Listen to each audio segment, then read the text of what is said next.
ಹುಬ್ಬಳ್ಳಿಯ ಶಾಂತಿನಗರದಲ್ಲಿನ ಸೂಚಿಸಂತರ ಸಂಘದ ರಾಜ್ಯಾಧ್ಯಕ್ಷರ ಮನೆಗೆ ಭೇಟಿ ನೀಡಿದ ಬಳಿಕ ಸುದ್ದಿಗಾರರೊಂದಿಗೆ ಮಾತನಾಡಿದ ಅವರು, ನಮ್ಮ ನಿಲುವು ಸ್ಪಷ್ಟವಾಗಿದೆ.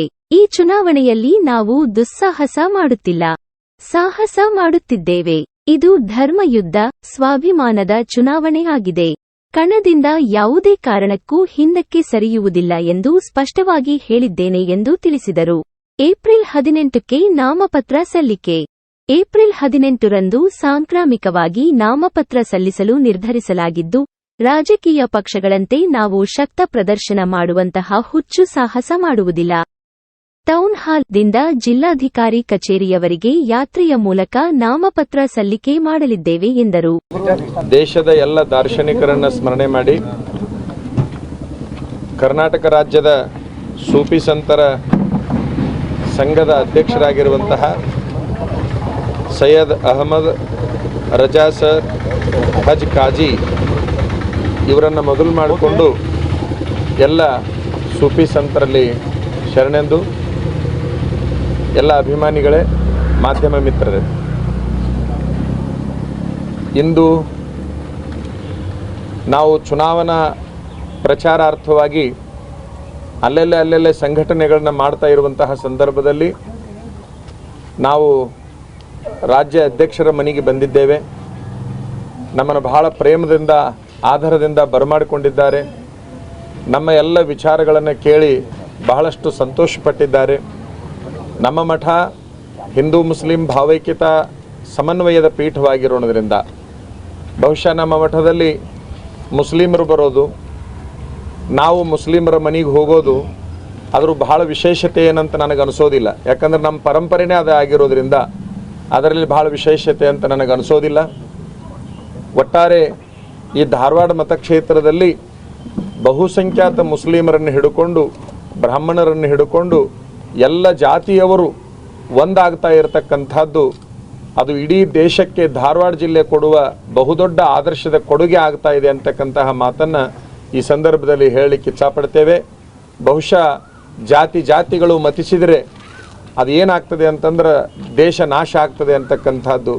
ಹಾಗಾಗಿ ಎಲ್ಲರೂ ಒಂದಾಗಿ ಹೋಗ್ತಕ್ಕಂತಹ ಅನಿವಾರ್ಯತೆ ಇವತ್ತಿನ ದಿವಸ ಇರೋದರಿಂದ ಇವರೆಲ್ಲರೂ ಕೂಡಿಕೊಂಡು ಒಂದು ನಿರ್ಣಯವನ್ನು ತೆಗೆದುಕೊಳ್ತೇವೆ ಅನ್ನುವಂತಹ ಮಾತನ್ನು ಹೇಳಿರ್ತಕ್ಕಂಥದ್ದು ನಮಗೆ ಬಹಳಷ್ಟು ಖುಷಿಯಾಗಿದೆ ಮತ್ತು ಆನೆ ಬಲ ಬಂದಂಗಾಗಿದೆ ಅನ್ನುವಂತಹ ಮಾತನ್ನು ಈ ಸಂದರ್ಭದಲ್ಲಿ ಎಲ್ಲರ ಗಮನಕ್ಕೆ ನಾವು ತರಲಿಕ್ಕೆ ಇಚ್ಛಪಡ್ತೇವೆ.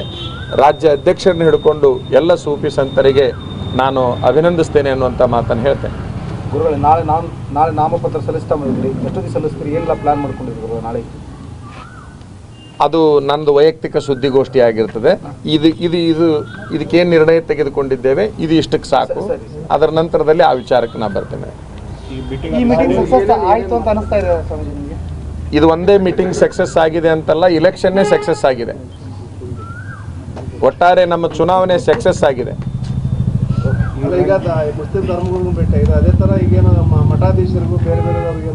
ಮಠಾಧೀಶರನ್ನೆಲ್ಲ ಭೇಟಿಯಾಗಿ ಮುಗಿದಿದೆ.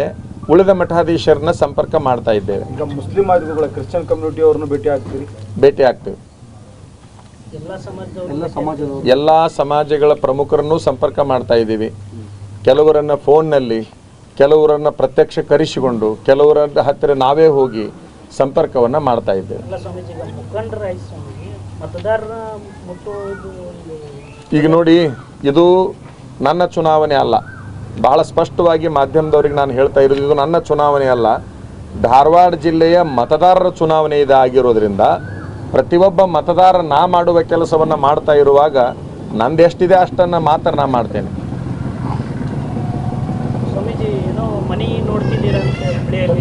ಮನೆ ಹುಡುಕ್ತಾ ಇದ್ದೀವಿ. ಬಹುಶಃ ಈಗ ಒಂದು 2-3 ನೋಡಿದ್ದೇವೆ. ಇವತ್ತಿನ ದಿವಸ ಯಾವುದಾದ್ರೂ ಒಂದು ಮನೆ ನಿರ್ಧಾರ ಆಗ್ಬೋದು. ಆ ಮನೆ ಸಾರ್ವಜನಿಕರು ಬಂದು ಭೇಟಿ ಆಗಲಿಕ್ಕೆ ಅನ್ನುವಂತಹದ್ದನ್ನು ತಮ್ಮ ಗಮನಕ್ಕೆ ನಾನು ತರಲಿಕ್ಕೆ ಇಚ್ಛಪಡ್ತೇನೆ. ಇವತ್ತು ಅಥವಾ ನಾಳೆ ನಾವು ಒಂದು ಮನೆಯನ್ನು ನಿರ್ದಿಷ್ಟಗೊಳಿಸ್ತೇವೆ. ಯಾವ ರಾಜಕೀಯ ನಾಯಕರು ಮಠಾಧೀಶರುಗಳನ್ನು ನಾಮಪತ್ರ ಸಲ್ಲಿಕೆ ಕಾರ್ಯಕ್ರಮಕ್ಕೆ ಆಹ್ವಾನಿಸಿಲ್ಲ ಎಂದು ಸ್ಪಷ್ಟಪಡಿಸಿದ ಸ್ವಾಮೀಜಿ ಬಡವರು, ಕೂಲಿಕಾರರು ತಮ್ಮ ಕೆಲಸ ವಗೈರೆಗಳನ್ನು ಬಿಟ್ಟು ಬರಬಾರದು ಎಂದು ಮನವಿ ಮಾಡಿದರು. ನಾಮಪತ್ರ ಸಲ್ಲಿಸುವ ವೇಳೆ ನಿರೀಕ್ಷೆಗೂ ಮೀರಿ ಜನರು ಬರುವ ವಿಶ್ವಾಸವಿದೆ. ಮುಸ್ಲಿಂ ಸಮುದಾಯ, ರೈತ ಸಂಘ, ಮಹಿಳೆಯರ ಪ್ರತಿನಿಧಿಯೊಬ್ಬರು ನಾಮಪತ್ರ ಸಲ್ಲಿಸುವ ವೇಳೆ ಹಾಜರಿರುತ್ತಾರೆ ಎಂದರು. ನಾಮಪತ್ರ ಸಲ್ಲಿಕೆಗೆ ಮುಹೂರ್ತ ನೋಡುವುದಿಲ್ಲ, ಸರ್ಕಾರದ ಸಮಯವೇ ನಮಗೆ ಮುಹೂರ್ತ ಎಂದರು. ನಾಳೆ ಅಂದರೆ 18/4/2024 ನಾವು ನಾಮಪತ್ರವನ್ನು ಧಾರವಾಡದಲ್ಲಿ ಜಿಲ್ಲಾಧಿಕಾರಿಗಳ ಕಚೇರಿಗೆ ತೆರಳಿ ಸಲ್ಲಿಸ್ತಾ ಇದ್ದೇವೆ.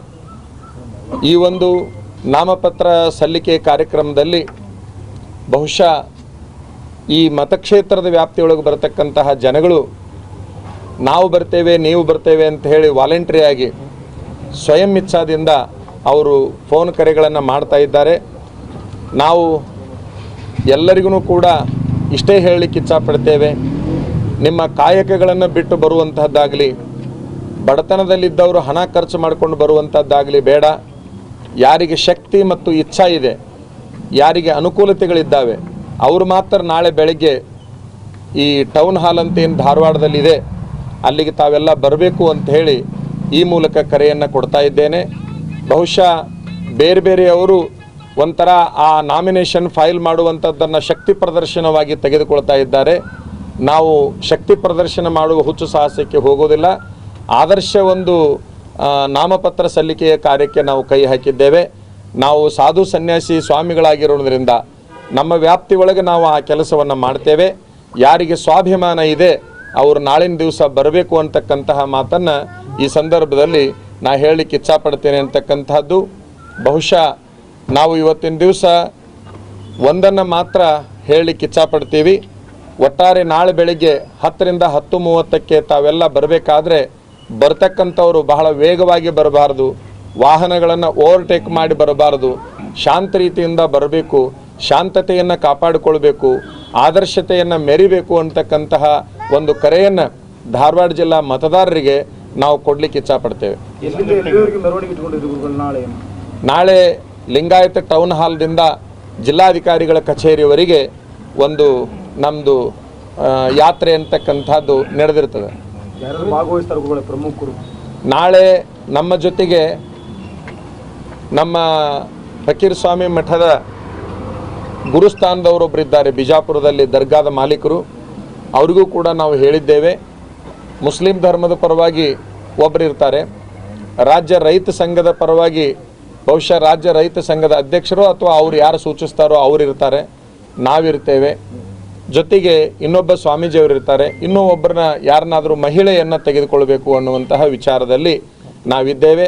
ನಮ್ಮೊಂದಿಗೆ ಯಾವುದೇ ರಾಜಕಾರಣಿಗಳು ಇರೋದಿಲ್ಲ, ರಾಜಕೀಯೇತರ ವ್ಯಕ್ತಿಗಳು ನಮ್ಮೊಂದಿಗೆ ನಾಳೆ ಇರ್ತಾರೆ ಅನ್ನುವಂಥ ಮಾತನ್ನು ತಮ್ಮ ಗಮನಕ್ಕೆ ನಾವು ತರಲಿಕ್ಕೆ ಇಚ್ಛಾಪಡ್ತೀವಿ. ಈಗ ಸ್ವಾಭಿಮಾನ ಇದ್ದವರು ಬರಬೇಕು ಅಂತ ಒಂದು ಕರೆ ಕೊಟ್ರಿ, ಬರದೇ ಇರೋರಿಗೆ ಸ್ವಾಭಿಮಾನ ಇಲ್ಲ ಅಂತನ? ಬರದೇ ಇರೋರಿಗೆ ಕೆಲಸ ಇರ್ತವೆ ಹೊರತಾಗಿ ಅಲ್ಲಿ ಸ್ವಾಭಿಮಾನ ಇಲ್ಲ ಅಂತಲ್ಲ. ಸ್ವಾಭಿಮಾನ ಇಡೀ ಧಾರವಾಡ ಜಿಲ್ಲಾದ ಮತದಾರರಿಗಿದೆ. ಬರೋರಿಗೆ ಅಷ್ಟ ಸ್ವಾಭಿಮಾನ ಐತಿ, ಬರಲಾರ್ದವ್ರಿಗೆ ಸ್ವಾಭಿಮಾನ ಇಲ್ಲ ಅಂತಲ್ಲ. ಒಟ್ಟಾರೆ ಇದು ಒಂದು ಸ್ವಾಭಿಮಾನದ ಚುನಾವಣೆ. ಎಷ್ಟು ಗಂಟೆಗೆ ನಾಮಿನೇಷನ್ ಫೈಲ್ ಮಾಡ್ತೀವಿ?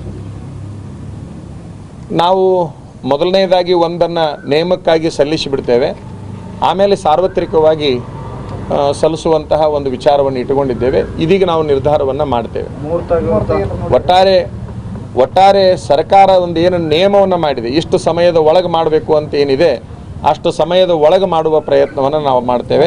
ಸರ್ಕಾರದ ಸಮಯವೇ ನಮ್ಮ ಮುಹೂರ್ತ. ಎಷ್ಟು ಜನ ನಾವು ಅಷ್ಟು ಇಷ್ಟು ಅಂತ ಹೇಳಲಿಕ್ಕೆ ಆಗೋದಿಲ್ಲ. ಯಾಕಂದ್ರೆ ನಾವು ಇಷ್ಟು ಗಾಡಿ ಮಾಡಿ ಅಲ್ಲಿ ಕಳಿಸ್ಕೊಟ್ಟಿದ್ವಿ ಅಂತಂದ್ರೆ ಒಂದು ಗಾಡಿ ಒಳಗೆ ಇಂತಿಷ್ಟು ಅಂತೇಳಿ ಲೆಕ್ಕ ಹಾಕೋಬೋದಾಗಿತ್ತು. ಇದು ಸ್ವಯಂ ಎಲ್ಲರೂ ಇಚ್ಛಾದಿಂದ ಬರ್ತಾ ಇರುವಾಗ ಇಷ್ಟೇ ಜನ ಅಂತ ಹೇಳಲಿಕ್ಕೆ ಆಗಲಿಕ್ಕಿಲ್ಲ. ಬಹುಶಃ 5 ಜನನೂ ಇರ್ಬೋದು, ನಾವು 5,000 ಜನನೂ ಇರ್ಬೋದು, 50,000 ಜನನೂ ಇರ್ಬೋದು. ಆದರೆ ಅದು ಎಷ್ಟು ಜನ ಅಂತ ನಮಗೆ ಹೇಳಲಿಕ್ಕೆ ಆಗೋದಿಲ್ಲ. ಅವ್ರ ಇಚ್ಛಾ ಮೇರೆಗೆ ಬರ್ತಕ್ಕಂಥವ್ರಿಗೆ ನಾವು ಬ್ಯಾಡ್ ಅಂತ ಅನ್ಲಿಕ್ಕೆ ಆಗೋದಿಲ್ಲ. ಆಗ್ರಹಪೂರ್ವಕವಾಗಿ ನಾವು ಯಾರನ್ನು ಕರೀಲಿಕ್ಕೆ ಹೋಗೋದಿಲ್ಲ. ನಾಳೆ ನೋಡಿಬಿಡಿ, ನಾಳೆ ನೋಡೋಣ, ನಾಳೆ ನೋಡೋಣ. ನಾವು ಹೇಳಿದ್ದೀವಿ ಯಾರು ತ್ರಾಸ ತಗೊಂಡು ಬರಬಾರ್ದು ಅನ್ನುವಂಥ ಮಾತನ್ನು ಹೇಳಿದ್ದೀವಿ. ನಾವು ಯಾವುದೇ ಸ್ವಾಮೀಜಿಯವರಿಗೂ ಕೂಡ ಆಮಂತ್ರಣ ಕೊಟ್ಟಿಲ್ಲ. ಯಡಿಯೂರಪ್ಪ ಮಾತಾಡಿದ್ರು ತಮ್ಮ ಜೊತೆ, ಮತ್ತೆ ನನ್ನ ಜೋಡಿ ಮಾತಾಡಿದ್ದಾರೆ. ಆದರೆ ನನ್ನ ನಿಲುವು ಬಹಳ ಅಚಲವಾಗಿದೆ ಅನ್ನುವಂತಹ ಮಾತನ್ನು ನಾನು ಹೇಳಿದ್ದೇನೆ. ಬಹುಶಃ ಅದು ಅವರ ಕರ್ತವ್ಯ ಅಂತ ನಾನು ಅನ್ಕೊಳ್ತೇನೆ. ಆ ಪಕ್ಷದ ನಾಯಕರಾಗಿರೋದ್ರಿಂದ ಅವರು ಮೊನ್ನೊಂದು ಮಾತನ್ನು ಹೇಳ್ತಾರೆ, ಲಿಂಗಾಲೇರ ಸ್ವಾಮೀಜಿಗಳು ದುಸ್ಸಾಹಸಕ್ಕೆ ಕೈ ಹಾಕಬಾರ್ದು. ನೋಡಿ, ಅವರ ದೃಷ್ಟಿಯಲ್ಲಿ ನಮ್ಮದು ದುಸ್ಸಾಹಸವಾದರೆ ನಮ್ಮ ದೃಷ್ಟಿಯಲ್ಲಿ ಸಾಹಸ ಆಗಿದೆ ಅಂತಕ್ಕಂತಹ ಮಾತನ್ನು ಈ ಸಂದರ್ಭದಲ್ಲಿ ನಾವು ಹೇಳಲಿಕ್ಕೆ ಇಚ್ಛಪಡ್ತೇವೆ. ಬಹಳ ವಿಶೇಷ ಅಂತಂದರೆ, ಯಾವ ನಮ್ಮ ಧಾರವಾಡ ಜಿಲ್ಲೆಯ ನಾಯಕರು ಕೇಂದ್ರ ಸರ್ಕಾರದಲ್ಲಿ ಮಂತ್ರಿಗಳಾಗಿದ್ದರೋ ಇವ್ರನ್ನ ಎಲ್ಲರನ್ನೂ ಮೂಲೆಗುಂಪು ಮಾಡಿದವರು ಇವರೇ. ಈಗೇನು ಮನೆ ನಾಮಪತ್ರ ಸಲ್ಸಕ್ಕೆ ಬಂದಿದ್ರಲ್ಲ, ಬಹುಸಂಖ್ಯಾತ ನಾಯಕರನ್ನ ಮೂಲೆಗುಂಪು ಮಾಡಿ ಅಧಿಕಾರದಿಂದ ತಳಗಿಳಿಸುವಂಥದ್ದು, ರಾಜಕೀಯದಿಂದ ತಳಗಿಳಿಸುವಂಥದ್ದು ಏನೆಲ್ಲ ಮಾಡಿದರು. ಆದರೂ ಕೂಡ ಅವ್ರ ಬೆನ್ನಿಗೆ ನಿಲ್ತಕ್ಕಂಥದ್ದು ನೋಡಿದರೆ ಎಲ್ಲೋ ಒಂದು ಕಡೆಗೆ ಪಾಪ ಅಂತ ನನಗೆ ಅನಿಸ್ತಾ ಇದೆ. ಕನಿಕರ ಬಂತು ನನಗೆ.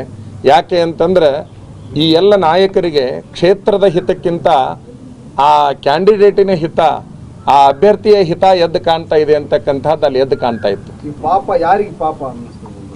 ಯಾರು ಸಾಕಷ್ಟು ದುಃಖಕ್ಕೊಳಗಾಗಿ ಅಧಿಕಾರವನ್ನು ಕಳ್ಕೊಂಡು ಒಂಥರ ನಿರ್ಗತಿಕರಂಗೆ ಏನಾಗಿದ್ದಾರೆ, ಅವರು ಮತ್ತು ಹೋಗಿ ಅಲ್ಲೇ ನಿಂದಿರ್ತಕ್ಕಂಥದ್ದನ್ನು ನೋಡಿದರೆ ಪಾಪ ಅಂತ ಅನಿಸ್ತು ನನಗೆ. ಒತ್ತಾಯಪೂರ್ವಕ ಕರೆಸಿದ್ರಲ್ಲಿ ಎರಡು ಮಾತೇ ಇಲ್ಲ. ನಿಮಗೆಲ್ಲ ಗೊತ್ತು, ಇವ್ರದೊಂದು ನಾಮಪತ್ರ ಸಲ್ಲಿಸಲಿಕ್ಕೆ 3 ಜನ ಮುಖ್ಯಮಂತ್ರಿಗಳು ಬರೋದು, ಹಿಂದಿನ ರಾಜ್ಯಸಭಾ ಸದಸ್ಯರು ಬರೋದು, ಹಿಂದಿನ ಸಂಸದರು ಬರೋದು, ಈಗಿನ MLAಗಳು ಬರೋದು. ಅವ್ರು ಎಲ್ಲರನ್ನೂ ಕರ್ಕೊಂಡು ಇವ್ರು ಹೋಗಿದ್ದು ನೋಡಿಕೊಂಡಾಗ ನಮಗನಿಸಿದ್ದೇನು ಅಂತಂದರೆ, ಅವರ ಸೋಲು ಅವರಿಗೆ ಖಚಿತ ಆಗಿರೋದ್ರಿಂದ ಇವರೆಲ್ಲರೂ ಬಂದರಾದರೂ ನಾವು ಉಳಿದೇನಲ್ಲ ಅನ್ನುವಂತಹ ಒಂದು ವಿಚಾರಕ್ಕಾಗಿ ಅವರನ್ನು ಅವರು ಬರಮಾಡಿಕೊಂಡಿದ್ದಾರೆ. ಬಹುಶಃ ಇಷ್ಟು 15 ದಿವಸದಲ್ಲಿ ಈ ಹಿಂದಿನ ಸಂಸದರಿಗೆ ಇಂತಹ ಸ್ಥಿತಿ ಬರ್ತೈತೆ ಅಂತ ಯಾರೂ ನಿರೀಕ್ಷೆ ಮಾಡಿರಲಿಲ್ಲ. ಬಹುಶಃ ಅವರು ಇಂಥವ್ರನ್ನ ಯಾರನ್ನಾದರೂ ಬೆನ್ನು ಹತ್ತಿದ್ರೆ ನಾವು ಉಳಿಬಹುದು ಅನ್ನುವಂಥ ನಿರೀಕ್ಷೆಯಲ್ಲಿ ಅವರಿದ್ದಾರೆ. ಆದರೆ ಮತದಾರ ಮಾತ್ರ ಪರಿಪೂರ್ಣ ಅವರನ್ನು ತಿರಸ್ಕಾರ ಮಾಡಿದ್ದಾನೆ. ಪಕ್ಷಾತೀತವಾಗಿ ತಿರಸ್ಕಾರ ಮಾಡಿದ್ದಾನೆ, ಜಾತ್ಯತೀತವಾಗಿ ಅವರನ್ನು ತಿರಸ್ಕಾರ ಮಾಡಿದ್ದಾನೆ ಅಂತಕ್ಕಂಥದ್ದು ನಮ್ಮ ಅರಿವಿಗೆ ಬಂದಿದೆ. ಅವರು ಅನಿವಾರ್ಯತೆಗೆ ಹೋಗಿದ್ದಾರೆ ಹೊರತಾಗಿ ಮತ್ತೊಂದು ಕಾರಣ ಇಲ್ಲ. ಅನಿವಾರ್ಯತೆಯನ್ನೇ ಇವರು ಸೃಷ್ಟಿ ಮಾಡ್ತಾರೆ. ಬಹಳ ದುರಂತ ಅಂದರೆ, ಆ ಏನು ಮಾನ್ಯ ನಾಯಕರು ಬಂದಿದ್ದಾರಲ್ಲ, ಅದರಲ್ಲಿ 90ರಷ್ಟು ಭಾಗ ಇವರಿಂದ ತುಳಿತಕ್ಕೊಳಗಾದವರು. ಅವರು ತುಳಿತಕ್ಕೊಳಗಾಗುವಾಗ ಇವರು ಹೋಗಿ ನಿಲ್ಲಲಿಲ್ಲ. ಆದರೆ ಇವರು ಬೆನ್ನಿಗೆ ಅವರು ಬಂದು ನಿಲ್ಲಬೇಕು ಅಂತಕ್ಕಂಥ ಇವ್ರ ಆಗ್ರಹ ಏನೈತಲ್ಲ, ಯಾವ ರೀತಿ ಈಗೂ ಕೂಡ ಎಲ್ಲರ ಮೇಲೆ ಹಿಡಿತವನ್ನು ಸಾಧಿಸ್ತಾ ಇದ್ದಾರೆ ಅಂತಂದರೆ ವಿಪರೀತ ಹಿಡಿತವನ್ನು ಸಾಧಿಸ್ತಾ ಇದ್ದಾರೆ. ಈಗ ಅಲ್ಲಿ ಏನಾಗುತ್ತೆ ಎಲ್ಲನೂ ಇದೆ. ಅನಿವಾರ್ಯತೆ ಅನ್ನುವಂತಹದ್ದಕ್ಕಾಗಿ ಎಲ್ಲರೂ ಹೋಗ್ತಿರ್ಬೋದು ಅಂತ ನಾವು ಅನ್ಕೊಳ್ತೇವೆ. ಅದಕ್ಕೆ ನಾವು ಬಹಳ ತಲೆ ಕೆಡಿಸಿಕೊಳ್ಬೇಕಾದ ಅವಶ್ಯಕತೆ ಇಲ್ಲ. ಒಟ್ಟಾರೆ ಇದು ನಮ್ಮದು ಧರ್ಮಯುದ್ಧ, ಇದು ಸ್ವಾಭಿಮಾನದ ಚುನಾವಣೆಯಾಗಿದೆ. ಸ್ವಾಭಿಮಾನವನ್ನ ಮೀರಿ ಹೋಗುವಂತ ಅನಿವಾರ್ಯತೆ ಏನಿರ್ಬೋದು? ಅವ್ರನ್ನ ಕೇಳ್ಕೊಳ್ರಿ, ಹೋದವ್ರನ್ನ ಕೇಳ್ಕೊಳ್ರಿ. ಸ್ವಾಮೀಜಿ ಹಿಂಗಂತಾರ, ಮತ್ತು ಒತ್ತಾಯ ಯಾರು ಹಂಗ ಸುಮ್ಮನೆ ಯಾರು ಬರೋರ್ದಾರ ನಿಮಗೆಲ್ಲ ಗೊತ್ತಲ್ಲಿ ಯಾರ್ಯಾರು ಯಾವ ಟೈಮಿಗೆ ಬಂದ್ರು ಅಂತೇಳಿ. ಅಂದ್ರೆ ಅವ್ರವ್ರ ಕ್ಷೇತ್ರದೊಳಗೆ ಚುನಾವಣಾ ಪ್ರಚಾರಗಳನ್ನು ಬಿಟ್ಟು ಅನಿವಾರ್ಯವಾಗಿ ಬಂದು ನಿಲ್ತಾರಂತಂದ್ರೆ ಆಗ್ರಹಪೂರ್ವಕವಾಗೇ ಬಂದಿರ್ತಾರೆ. ಪಕ್ಷ ಅನ್ನುವಂಥದ್ದು ಅವ್ರ ತಲೆಯೊಳಗಿದ್ರೆ ಅಭ್ಯರ್ಥಿಯನ್ನು ಬದಲಾವಣೆ ಮಾಡಿಬಿಡ್ತಿದ್ರು. ಈ ನಾಡಿಗೆ ಒಂದು ಎಲ್ಲ ಹಿತವನ್ನು ಬಯಸತಕ್ಕಂತಹ ಒಬ್ಬ ಅಭ್ಯರ್ಥಿಯನ್ನು ಅವರು ಹಾಕ್ತಿದ್ರು. ನಾವೆಲ್ಲರೂ ಬ್ಯಾಡ್ ಅಂದಂಥ ಸಂದರ್ಭದಲ್ಲಿ ಹಾಕ್ತಿದ್ರು.